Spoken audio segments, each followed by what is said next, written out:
11 जुलाई को कवर करने से पहले हम लोग 10 जुलाई को कवर कर लेते हैं। फटाफट 10 क्वेश्चंस है और पीडीएफ के लिए आपको पता ही है टेलीग्राम से जुड़ जाना, जिसका लिंक उन्हें डिस्क्रिप्शन में दिया हुआ है। ठीक है, आगे पहला है, हाल ही में किस देश ने अपना computer operating system open clean launch किया है? ये चीन ने लॉन्च किया, ये चीन का अपना खुद का जो ऑपरेटिंग सिस्टम है। अगला, हाल ही में संयुक्त राष्ट्र महासचिव के नियंत्रण पर किस देश ने ग्लोबल क्राइसिस रिस्पांस ग्रुप की सदस्यता ग्रहण की है? वह है भारत। अगला प्रश्न है, हाल ही में रूसी दिग्गज ऑयल कंपनी जिसका नाम है रॉसनेफ्ट के निदेशक मंडल में शामिल होने वाला पहला भारतीय कौन है? जीके सतीश है। अगला प्रश्न है, हाल ही में किस देश ने स्पेस एक्स को इंटरनेट सेवा प्रदाता के रूप में काम करने के लिए लाइसेंस प्रदान किया है? तो वह मंगोलिया है। ठीक है, आगे है, हाल ही में भारत ने किस देश के इंटीग्रेटेड मास्ट यूनाइटेड कंबाइंड रेडियो एंटीना जिनका नाम है नोरा 50 की खरीद का समझौता किया है? वह जापान के साथ समझौता किया है भारत ने। आगे, हाल ही में भारत के साथ चुनावी सहयोग के लिए किस देश ने समझौता ज्ञापन किया है? तो पनामा ने किया है भारत के साथ चुनावी सहयोग को लेकर के। आगे, हाल ही में छठा अर्बन 20 महापौर शिखर सम्मेलन कहाँ आयोजित हुआ है? यह अहमदाबाद गुजरात में हुआ है। अगला है, हाल ही में दिवंगत हुए परिमल कुमार घोष का संबंध किससे था? तो वह सेना से थे। ठीक है, आगे, हाल ही में चर्चा में रहा मोजेक वायरस ने किस फसल को प्रभावित किया है? तो वह टमाटर को प्रभावित किया है। अगला और अंतिम है कि हाल ही में किस राज्य ने अमा पोखरी योजना प्रारंभ की है? तो उड़ीसा ने। ठीक है, तो इस तरह से मैंने आपको रैपिड फायर के रूप में 10 क्वेश्चन फटाफट रिवीजन करा दिया। अब चलते हैं हम लोग आगे 11 जुलाई के लिए। ठीक है, कैसे हैं आप लोग? आई होप आप लोग अच्छे होंगे, स्वस्थ होंगे और मन लगाकर पढ़ाई कर रहे होंगे। आज के इस वीडियो सीरीज को आगे बढ़ाते हुए आज हम लोग कवर करेंगे 11 जुलाई 2023 का फुल पत्ती करंट अफेयर्स फुल रिवीजन। तो यह वीडियो आपके लिए है, तो प्लीज़ आप लोग इसे अंत तक देखा कीजिए। ठीक है, पीडीएफ के लिए आप लोग टेलीग्राम ज्वाइन कर सकते हैं, जिसका लिंक मैंने डिस्क्रिप्शन में दिया हुआ है। देखिए, मैं आपको हर दिन की तरह एक्स्ट्रा ऑरेली फैक्ट तो बताता ही हूँ। मैं आपसे रिक्वेस्ट करना चाहूँगा कि अगर आप लोग शॉर्ट वीडियो देखना चाहते हैं तो प्लीज़ आप लोग पूरा देखा कीजिए। ठीक है ना, क्योंकि देखिए ये सभी आपके लिए ही बनाया जाता है, फिर आप ही नहीं देखेंगे तो फिर कौन देखेगा? तो इसलिए यह वीडियो आपके लिए है। ठीक है, तो चलिए वीडियो को स्टार्ट करते हैं। सबसे पहला है कि हाल ही में किस देश ने उबिनास ज्वालामुखी विस्फोट के कारण आपातकाल की घोषणा की है? तो यह पेरू ने की है। ठीक है, और ये जो उबिनास ज्वालामुखी विस्फोट है ये पेरू में हुआ है, यानी कि पेरू जो प्रशांत महासागर है वहाँ पर हुआ है। और पेरू ने जो है इनको जो है आपातकाल घोषित किया है 60 दिनों के लिए। ठीक है, और प्रशांत महासागर में ही जो है रिंग ऑफ फायर है। ठीक है, कई बार यह पूछा गया है कि रिंग ऑफ फायर कहाँ है? तो आप कहते हैं प्रशांत महासागर में। अच्छा, प्रशांत महासागर के बारे में जानते हैं ना, ये सबसे गहरा जो है सागर है। ठीक है, और सबसे बड़ा सागर कौन सा है? प्रशांत महासागर है। आगे देखा जाए कि टीटीकामा झील ये कहाँ पर है? ये पेरू और बोलिविया पे जो बॉर्डर है ना उस पर स्थित है। ठीक है, अच्छा ये अभी आपको जानना चाहिए कि पेरू जो है वो कहाँ पे पड़ता है। आप जो दक्षिण अमेरिका वाला देखते हैं महाद्वीप, वहीं पर आपका जो है ये पेरू देश पड़ता है। और वहीं पर आपका ये बोलिविया भी है, यानी कि पेरू और बोलिविया के बॉर्डर पर ही टीटीकाका झील स्थित है। ठीक है, और आटाकामा मरुस्थल जो कि विश्व का सबसे शुष्क या बोला जाए सूखा मरुस्थल है, वह कहाँ पर? ये चिली में है। चिली भी कहाँ पर है? चिली भी आपका साउथ अमेरिका वाला ही महाद्वीप में पड़ता है। ठीक है ना, आगे देखिए, एटना जो है ज्वालामुखी, विसुवस ज्वालामुखी और स्ट्रोम्बोली ज्वालामुखी ये सभी इटली में है। ठीक है, इटली का ही ज्वालामुखी है। और जो स्ट्रोम्बोली ज्वालामुखी है ना, इसको जो है भूमध्य सागर का प्रकाश स्तंभ कहा जाता है। यह कई बार क्वेश्चन पूछा गया है कि भूमध्य सागर का प्रकाश स्तंभ किस ज्वालामुखी को कहते हैं? तब आप कहते हैं स्ट्रोम्बोली को कहते हैं। ठीक है, क्योंकि यहाँ पर कुछ ना कुछ हर एक दिन जो है प्रत्येक दिन निकलते रहता है प्रकाश के तौर पर। ठीक है, और ये कहाँ पर है? ये इटली में स्थित है। ठीक है, आगे देखा जाए कि विश्व का सबसे ऊंचा सक्रिय ज्वालामुखी वो कौन सा है? वो कोटोपैक्सी है, ये इक्वाडोर में स्थित है। कोटोपैक्सी जो है ये सबसे ऊंचा जो है सक्रिय ज्वालामुखी है और यह इक्वाडोर में स्थित है। ठीक है, एक और देखते हैं जैसे मेरापी ज्वालामुखी, सिनाबुंग ज्वालामुखी, क्राकातुआ ज्वालामुखी, ये सभी ज्वालामुखी जो है ये इंडोनेशिया का ज्वालामुखी है। इंपॉर्टेंट है, याद रखिएगा। आगे देखा जाए एक्वारीन अभ्यास, ये मालदीव और भारत के बीच होता है। अच्छा, एक था अभ्यास, यह भी जो है भारत और मालदीव के बीच होता है। आपने सुना होगा ना कि एक था जो है बंदरगाह, एक था हार्बर बंदरगाह, यह जो है ये कहाँ पर है, ये मालदीव में ही है। यहाँ पर जो है भारत के जो रक्षा मंत्री हैं इन्होंने ही जो है एक था हार्बर बंदरगाह का उद्घाटन मालदीव में किया है, और एक था बंदरगाह हार्बर तो मालदीव में है, और एक था अभ्यास भारत और मालदीव के बीच होता है। ठीक है, आगे देखा जाए बिपरजॉय चक्रवात, यह नामकरण जो है ये बांग्लादेश ने नामकरण दिया। यह बिपरजॉय जो है ये अरब सागर में उत्पन्न हुआ था और गुजरात और राजस्थान से टकराया। वहीं हम लोग बात करें बिपरजॉय का अर्थ क्या होता है, तो विपत्ति होता है, और इनका नामकरण किसने किया, बांग्लादेश ने किया। ठीक है, अच्छा आपको ये वही पता होगा ना ये अरब सागर किस साइड है, चलिए मैं आपको बताता हूँ। देखिए ये साउथ जो है इंडिया का जो मैप है, ठीक है, यहाँ ये इस साइड जो आपको पश्चिम साइड दिखता है ना ये अरब सागर है, आपको जो पूरब साइड दिखता है ये आपका बंगाल की खाड़ी है, और नीचे साइड जो भी है ये आपका हिंद महासागर है। ठीक है ना, तो ये अरब सागर में ही आया था। ठीक है, आगे देखा जाए कि अगर अब जो आने वाला चक्रवात है उसका नाम क्या होगा, तो उसका नाम होगा तेज। ठीक है, ये पहले से डिसाइड हो जाता है। ठीक है, तेज, ये नामकरण किसने किया है, ये भारत देश ने किया है। ठीक है, अच्छा मैं आपसे एक सवाल करना चाहूँगा, मैंने कई बार आपको बताया है कि जब भी कोई चक्रवात आता है तो कितने देश मिलकर के इसका नामकरण का सुझाव करते हैं, आप लोग जरूर बताइएगा। ठीक है, अगला प्रश्न है कि हाल ही में फर्जी खबरें फैलाने के लिए बीबीसी मीडिया की मान्यता किस देश ने रद्द कर दिया है। तो फर्जी खबर को फैलाने के मामले में बीबीसी जो मीडिया है उसको जो है मान्यता उसका रद्द कर दिया गया है। वो किस देश में, तो सीरिया में। ठीक है, यानी कि सीरिया ने ही फर्जी खबरें फैलाने के तौर पर बीबीसी मीडिया को इसकी मान्यता रद्द कर दी है। बीबीसी आप देखते होंगे भारत में भी न्यूज आता है। ठीक है ना, आगे देखा जाए यहाँ पे तो ऑपरेशन दोस्त यह तुर्की और सीरिया के लिए चलाया गया था, तुर्की और सीरिया के लिए। ठीक है, अच्छा ये क्यों चलाया गया था, क्योंकि आपको पता होगा कि हाल ही में तुर्की और सीरिया में जो है काफ़ी बड़ा भूकंप आया था, उसमें बहुत सारा जो है तबाही भी हुआ था। इस कारण से जो है उनकी मदद के लिए जो है भारत के द्वारा ऑपरेशन दोस्त चलाया गया था। ठीक है, आगे देखा जाए कि नए संसद भवन का उद्घाटन यह कब हुआ, यह 28 मई 2023 को हुआ। अच्छा 28 मई को ही क्यों हुआ, क्योंकि इसी दिन वीर सावरकर की जयंती थी। अच्छा नए संसद भवन के बारे में कुछ और आपको जानकारी लेनी चाहिए। जैसे देखिए नए संसद भवन का जो निर्माण हुआ है ना वो सेंट्रल विस्टा प्रोजेक्ट के तहत हुआ है। ये किस कंपनी के द्वारा निर्माण किया गया है, तो टाटा कंपनी के द्वारा निर्माण किया गया है। इसके वास्तुकार कौन है, तो विमल पटेल वास्तुकार हैं। अच्छा इसमें जो है कितने लोकसभा सीट है, तो आप कहेंगे 888 लोकसभा सीट है, और ये जो लोकसभा सीट का जो आकार बनाया गया है यह मोर से प्रेरित होकर के बनाया गया है। फिर आप कहेंगे राज्यसभा में कितने सीट है, तो आप कहेंगे 384 जो है ये राज्यसभा में सीट है। ठीक है, और ये जो है कमल से प्रेरित होकर के बनाया गया है। और एक संगोल भी आपने नाम सुना होगा, यह संगोल जो है ये जहाँ पे लोकसभा अध्यक्ष बैठते हैं कुर्सी पर उसी के बगल में जो है इसको स्थापित किया गया है। और इस संगोल के सबसे ऊपर में जो है नंदी की प्रतिमा है जो कि न्याय का प्रतीक है। ठीक है, तो ये सभी मैंने आपको ऑरेली कवर करा दिया, और इस तरह से आपको ध्यान रखना था आपको भी। ठीक है, आगे देखा जाए खैबर मिसाइल और फतह मिसाइल, यह मिसाइल किसका है, ये ईरान का मिसाइल है। ठीक है, आगे 57वां ज्ञानपीठ पुरस्कार ये किसे मिला है, तो आप कहेंगे दामोदर मौजा को मिला है। और 56वां किसको मिला था, तो नीलमणि फूकन को मिला था। ठीक है, आगे की आईपीएल 2023 के विजेता टीम कौन है, सीएसके है। ठीक है, चले मैं आपको इसके बारे में कुछ डिटेल्स जानकारी देता हूं क्योंकि एग्जाम में यहाँ से पूछे जाएंगे क्योंकि ये खेल से संबंधित है।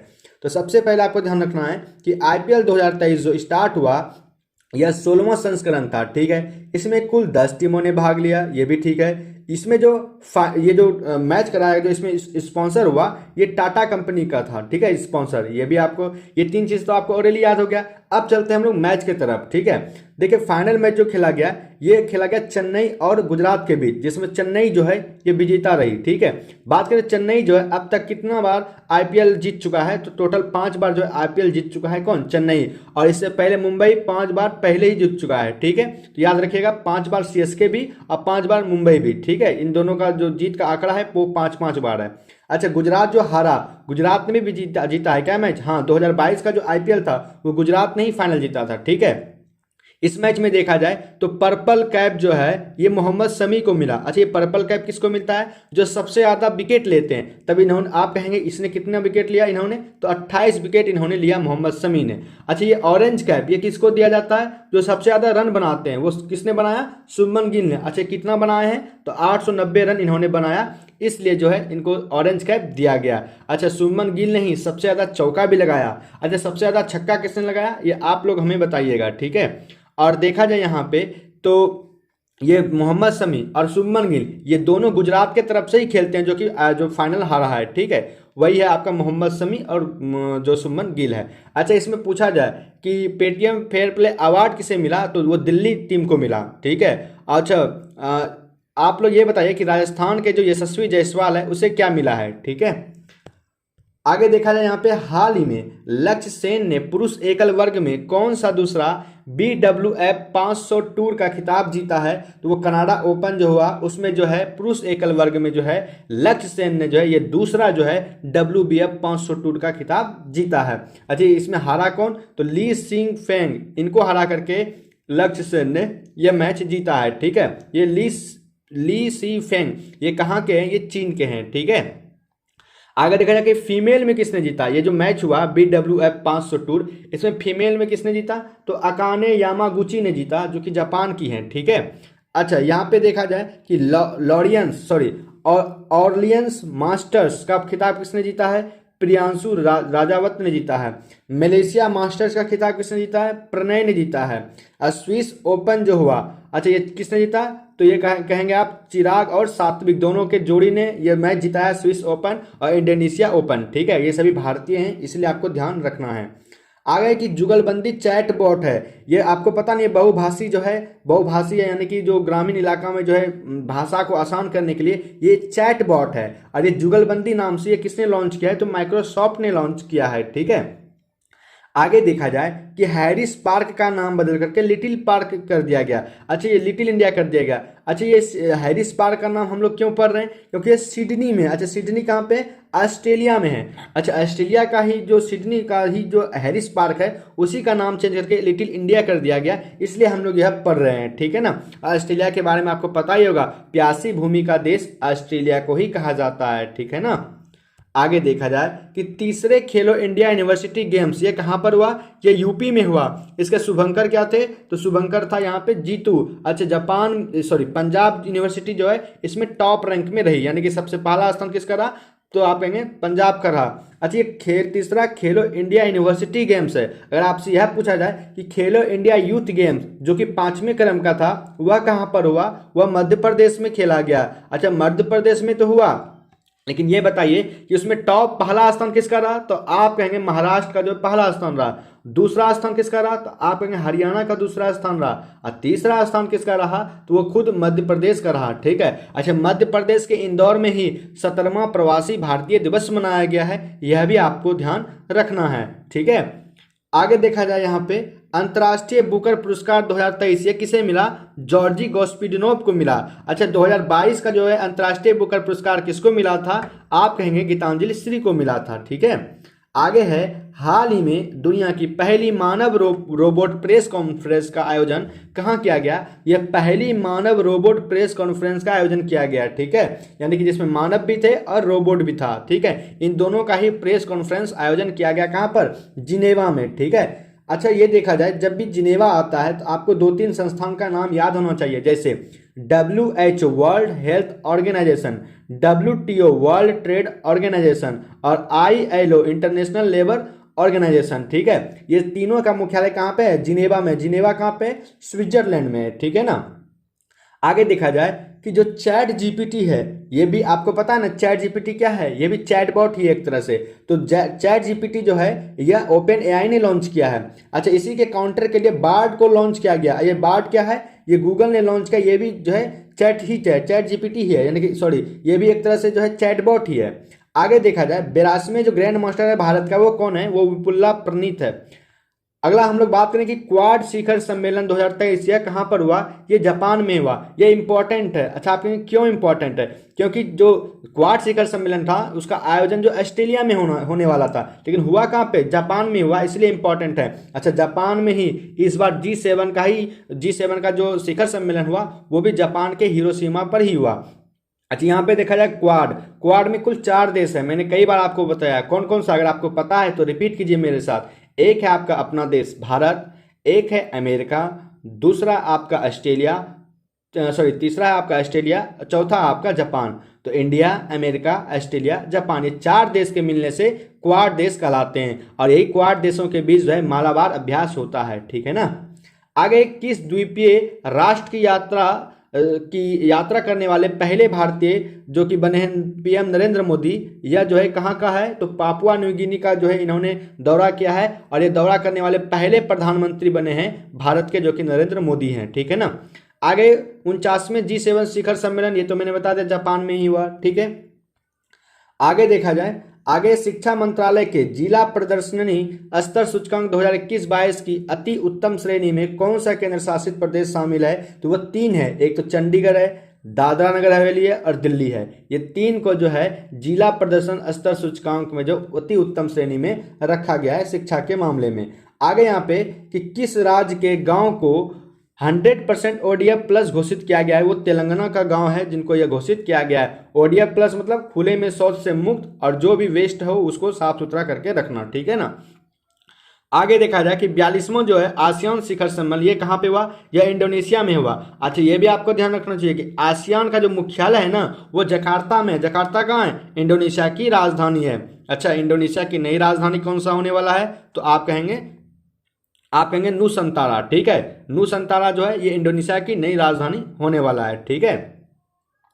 आगे यहाँ पे चलने का अधिकार, यह कहाँ पे लागू हुआ है, ये पंजाब में लागू हुआ है, ठीक है। पंजाब सरकार ने यह लागू किया है। आगे, Laureus sports of the year, यह पुरस्कार मेल में जो लियोनेल मेसी को मिला है और फीमेल में सैली फ्रेजर को मिला है, ठीक है। अगला प्रश्न है कि हाल ही में अंत्योदय श्रमिक सुरक्षा योजना प्रारंभ करने वाला पहला राज्य कौन सा है, तो वो गुजरात है। अंत्योदय श्रमिक योजना हुआ मतलब पूरे गरीब, ठीक है, एक तरह से। तो आगे देखा जाए यहाँ पे गुजरात ने लॉन्च किया है। इसमें यह कहा गया है कि श्रमिकों की जो अगर इस दौरान अगर काम करने के मामले में अगर श्रमिकों की मृत्यु हो जाती है तो 10 लाख का जो बीमा राशि प्रदान किया जाएगा गुजरात सरकार के द्वारा। अच्छा, इसके लिए कुछ कार्य भी करना होगा, हाँ, आपको प्रीमियम भी जमा करना पड़ेगा। जिस भी श्रमिक को यह मिलेगा वो जो है अगर प्रीमियम जमा करता है तब, जैसे 289 रुपया अगर प्रति वर्ष जमा करता है तब इसकी अगर इनकी मृत्यु हो जाती है तो 10 लाख का बीमा योजना जो बीमा राशि दी जाएगी। ये तो बहुत कम है, 289 रुपया प्रति वर्ष, ये तो बहुत अच्छा कार्य है। और एक और प्रीमियम है 499 का। आगे, पहला मालवाहक जहाज जिनका नाम है MV-ITT लॉयन, ये भारत ने भेजा है। कहाँ से कहाँ तक के लिए, तो कलकत्ता से स्टार्ट किया गया था, म्यांमार के लिए भेजा गया और ये कालाधन प्रोजेक्ट के लिए है, ठीक है। कालाधन प्रोजेक्ट मतलब सीमेंट के सप्लाई के लिए, ठीक है। आगे, परमाणु ऊर्जा आयोग के अध्यक्ष कौन है, AK मोहंती है। कौन है, AK मोहंती। आगे, प्रेस फ्रीडम इंडेक्स में भारत का रैंक कितना नंबर है, 161वां। चले मैं कुछ आपको रैंक बताता हूँ ओरली, अगर आपको याद हो तो मेरे साथ रिपीट कीजिए। भारत का प्रेस में कितना रैंक है, आप कहें 161वां रैंक है। अच्छा, मानव विकास सूचकांक में कितना है, आप कहें 132 है। ग्लोबल जेंडर इंडेक्स में कितना है, तो आप कहेंगे यहाँ पे 127 है। शांति सूचकांक में कितना है, 126 है। खुशहाली सूचकांक में कितना है, 126 है। भुखमरी में कितना है, 107 है। लॉजिस्टिक परफॉर्मेंस इंडेक्स में कितना है, 38 है। आप कहेंगे आतंकवाद सूचकांक मामले में 13वां है। जलवायु परिवर्तन मामले में 8वां है। ग्लोबल फायर पावर इंडेक्स में 4था है और यूनिकॉर्न कंपनी के मामले में 3रा है। तो देखिए मैंने ऑलरेडी फटाफट आपको बहुत सारा बता दिया, ठीक है। आगे, केंद्र सरकार की महिला सम्मान बचत प्रमाण योजना में कितने % ब्याज देने की बात कही गई है, 7.5% यानी 7.5% ब्याज देने की घोषणा की गई है महिला सम्मान बचत प्रमाण योजना में। अच्छा, ये क्या है, मैंने आपको बताया था कि इसमें जो है महिला के द्वारा जो है मैक्सिमम 2 लाख जमा करने पर, ठीक है, मिनिमम 1000 से 2 लाख के बीच में ये जमा कर जब कोई महिला करती है इस योजना के तहत जो है उनको 7.5% जो है ब्याज मिलने वाला है उस महिला को, ठीक है। ये 2 साल के लिए है और 2 लाख तक ये मैक्सिमम है, ठीक है ना। आगे, हाल ही में G20 संस्कृति कार्य समूह की 3री बैठक का आयोजन कहाँ किया जा रहा है, यह हम्पी में किया जा रहा है। हम्पी कहाँ पे है, यह आपका कर्नाटका में है। यह जो संस्कृति कार्य समूह है इसकी 3री बैठक है, ठीक है। अच्छा, पंचायतन शैली में कौन सा मंदिर है, जो खजुराहो का मंदिर है, ये पंचायतन शैली में ही है जो कि चंदेल शासक ने बनवाया था। अच्छा, SCO की पहली सांस्कृतिक राजधानी, ये तो आपको पता ही होगा, वाराणसी में है। आगे, प्राचीन वस्त्र कला जिनका नाम है माता नी पछेड़ी, ये वस्त्र कला है, ये कहाँ का है, तो गुजरात का है, जो कि GI टैग अभी हाल ही में मिला है। अच्छा, GI टैग आपको मैंने कई बार बताया है, किसी भी वस्तु या सामान को जब GI टैग मिलता है तो वो 10 वर्षों के लिए मिलता है। पहला बार जो GI टैग मिला था वो 2004 में दार्जिलिंग की चाय को मिला था, ठीक है। आगे 68 में हुंडई फिल्म फेयर अवार्ड 2023 में देखा जाए तो बेस्ट फिल्म का अवार्ड जो है गंगूबाई काठियावाड़ी को मिला, बेस्ट एक्ट्रेस का अवार्ड आलिया भट्ट को और बेस्ट एक्टर का अवार्ड राजकुमार राव को मिला। ठीक है, अभी हाल ही में इसरो ने जो है PSLV C55 से जो है सिंगापुर के 2 उपग्रह को लॉन्च किया गया था। वो 2 उपग्रह कौन कौन सा है? एक है टेलियोस, ठीक है, टेलियोस, और दूसरा है लुमेलाइट, ठीक है, लुमेलाइट 4 और टेलियोस 2, ठीक है। ये दोनों जो है सिंगापुर के 2 उपग्रह है जिसको इसरो ने लॉन्च किया है PSLV C55 से। आगे हाल ही में भारत में सिंधु घाटी कांस्य युगीन सभ्यता के दौरान लौह युगीन सभ्यता के प्रमाण कहाँ प्राप्त हुए हैं? ये तमिलनाडु में प्राप्त हुए हैं। ये बहुत ही इंपॉर्टेंट है, याद रखें, हिस्ट्री का बहुत ही इंपॉर्टेंट क्वेश्चन बनने वाला है कि भारत में सिंधु घाटी कांस्य युगीन सभ्यता के दौरान ही जो है लौह युगीन सभ्यता के प्रमाण कहाँ से मिले हैं? तो ये तमिलनाडु में मिले हैं। आपको पता होगा कि सिंधु घाटी सभ्यता में जो है लोहा का प्रमाण नहीं मिला था, इसलिए बार बार यही पूछा जाता है आपसे कि सिंधु घाटी सभ्यता के लोग किस चीज से परिचित नहीं थे, तो उसमें ऑप्शन में आपको लोहा दिया जाता है। ठीक है, तमिलनाडु में ये कहाँ पे? तो शिवकलाई स्थान पे मिला है, तूतीकोरिन जिला में ये मिला है। ठीक है, आगे देखा जाए तो ये जूना खाटिया जो स्थान है ये अभी हाल ही में चर्चा में है। ये कहाँ पर है? ये गुजरात में स्थित है। ठीक है, दूसरा लता दीनानाथ मंगेशकर पुरस्कार जो ये आशा भोसले को दिया गया। अच्छा, ये पहला लता दीनानाथ मंगेशकर पुरस्कार किसको दिया गया था? यह नरेंद्र मोदी को दिया गया था। ठीक है, अगला फेमिना मिस इंडिया 2023, यह नंदिनी गुप्ता को, यानी कि नंदिनी गुप्ता ये विजेता बनी है। ये राजस्थान की है। कहाँ का? राजस्थान की। आगे है कि हाल ही में युवा वर्ल्ड चैंपियनशिप में रिकर्व श्रेणी में स्वर्ण पदक जीतने वाला पहला भारतीय पुरुष तीरंदाज कौन बना है? यह पार्थ सालुंखे बना है, जो कि महाराष्ट्र के हैं। ठीक है, ये पहला भारतीय पुरुष तीरंदाज बने हैं जो कि रिकर्व श्रेणी में स्वर्ण पदक जीते हैं। ठीक है, युवा वर्ल्ड चैंपियनशिप में पार्थ सालुंखे जो कि महाराष्ट्र के हैं। आगे देखा जाए भारत की पहली semi high speed regional rail जो कि सर्विस जिनका नाम है रैपिड एक्स का संचालन कहाँ किया गया है? तो दिल्ली NCR में किया गया है। आगे राष्ट्रीय राजनीतिक दल का दर्जा समाप्त कर दिया गया हाल ही में। 3 राष्ट्रीय ऐसे दल थे जिनको समाप्त कर दिया गया राष्ट्रीय राजनीतिक दर्जा से। ठीक है, जिनका नाम NCP, CPI और TMC मतलब तृणमूल कांग्रेस पार्टी। देखा जाए यहाँ पे तो जो अभी नवीनतम जो राष्ट्रीय पार्टी बना है वो आम आदमी पार्टी बना है। कौन? आम आदमी पार्टी। ठीक है, और इस तरह से अभी देखा जाए तो 6 ही जो है राष्ट्रीय राजनीतिक दल है भारत में। आगे देखा जाए यहाँ पे उन्नत गुरुत्वाकर्षण तरंग डिटेक्टर वैधशाला कहाँ पे स्थापित हुआ है? महाराष्ट्र में। आगे यहाँ पे PM ने प्रोजेक्ट टाइगर के 50 वर्ष पूरे होने की स्मृति कार्यक्रम का उद्घाटन कहाँ किया? तो वो कर्नाटक में किया। अभी हाल ही में रिपोर्ट आया था कि अभी जो प्रेजेंट में टाइगर है भारत में 3167 है। पहले 2967 था, अब 3167 यानी कि 200 जो है एक्स्ट्रा हो गया, यानी कि बढ़ चुका है। आगे हाल ही में किस राज्य सरकार ने गारंटी बजट पेश किया है? तो वो कर्नाटक ने पेश किया है। ठीक है, इसमें देखा जाए तो ये एक तरह से सुरक्षा के मामले को लेकर के यह पेश किया गया है। कर्नाटक के अभी नए CM कौन है? सिद्धरमैया है। ठीक है, आगे एप्पल ने किस भारतीय शहर में अपना पहला रिटेल स्टोर खोला है? तो वो मुंबई में खोला है। ठीक है, आगे महाराष्ट्र के मुख्यमंत्री कौन है? तो एकनाथ शिंदे है। आगे यहाँ पे गज उत्सव मनाया गया। कहाँ पे? असम में मनाया गया। असम का एक काजीरंगा नेशनल पार्क है, वहीं पर गज उत्सव मनाया गया है। आपको ध्यान रखना, इसमें जो है द्रौपदी मुर्मू शामिल थी। आगे 71 में मिस यूनिवर्स 2022 का खिताब किसने जीता है? तो R बोनी गब्रियल ने जीता है, जो कि USA की हैं। ठीक है, तो देखिए इस तरह से मैंने कंप्लीट आपको 20 मिनट के आसपास में यह रिवीजन करा दिया। रिवीजन कैसा रहा आप लोग जरूर बताइए। ठीक है, चलिए मिलते हैं नेक्स्ट वीडियो में, तब तक के लिए जय हिंद, जय भारत।